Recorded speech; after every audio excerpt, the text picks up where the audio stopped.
In the guided practice portion of the independent digital lesson on Zearn, the program asks students to interact with their student note pages.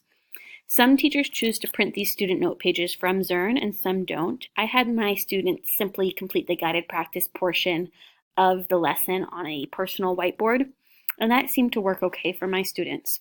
However, if you'd like to print out those student note pages, you can go to this curriculum tab here at the top, and then your grade level, and then scroll down and find the mission or the module that you'd like to print this student note pages for. You click View Mission, and then select Download Student Notes and Exit Tickets.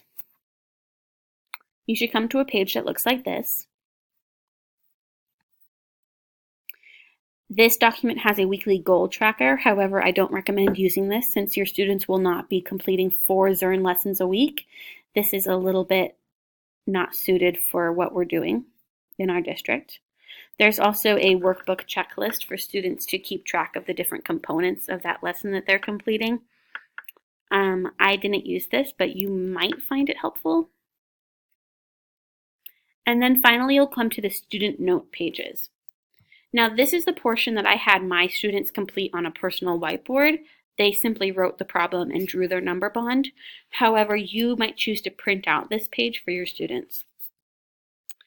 These lessons on Zearn are unique to Zearn. They're aligned to the Eureka Math curriculum. However, they are unique problems. So they won't see this problem with this identical number bond in Eureka Math when you're teaching that lesson. However, these Zearn exit tickets are identical to the Eureka Math exit tickets. And this year, the district has pre-printed those exit tickets in the student workbooks that you already have in your classroom, delivered recently. So I don't recommend printing these exit tickets. The only part of this that you probably will find useful are the student note pages.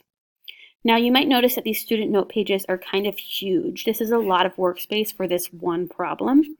And then they also give extra workspace on the back of the piece of paper. So someone recommended to me to print these at 50% size and put 2 student note pages per sheet of paper just to save paper and save some space.